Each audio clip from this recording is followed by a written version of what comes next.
Another Buffalo priest suspended today over a sex abuse allegation.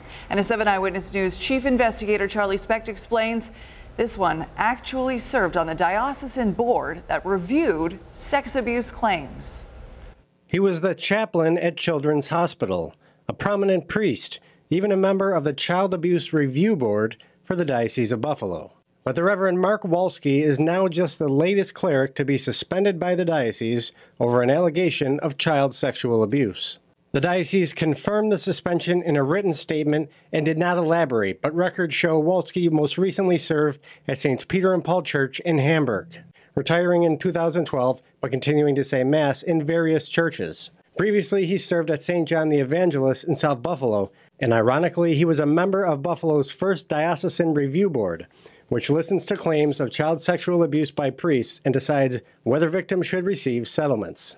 How neutral could Father Mark Wolski have been to be on the review board to review sexual abuse claims? Is a re-victimization of all victims of clergy sexual abuse. It's a spit in the eye. Boston attorney Mitchell Garabedian is representing a man who says Father Wolski abused him from 1968 to 1970 while he was between 15 and 17 years old. He was an altar boy at St. Barnabas Church in Depew, and he says the abuse happened more than 10 times.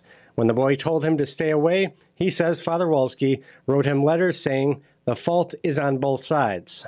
The man says he was re-traumatized years later when Father Wolski showed up at his father's wake, which led him, the night before his father's funeral, to tell his family about the abuse for the first time. The victim says he threatened to go public with the allegation in 2003 if Wolski did not resign from the Diocesan Review Board. The diocese said he left the board in 2004. There's one other possible red flag in Wolski's record.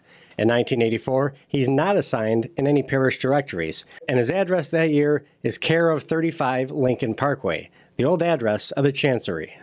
Father Wolski lives in this lakefront cottage in Angola, where some of the abuse is alleged to have taken place. But he did not appear to be home when we knocked on the door earlier today, and he did not return a phone call from the 7 Eyewitness News I-team seeking comment. How deep is the sexual abuse within the Diocese of Buffalo? How far to the top does it go?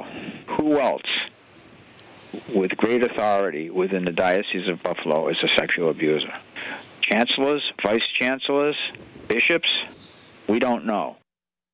Now, if you're keeping track here, Father Wolski is the 68th former or current clergy member in the Diocese of Buffalo to face credible allegations of sexual misconduct. And this time, it's his status in the diocese that's leaving many to wonder just how high up this scandal will continue to spread. For the I-team, Charlie Specht, 7 Eyewitness News. All right, thank you, Charlie.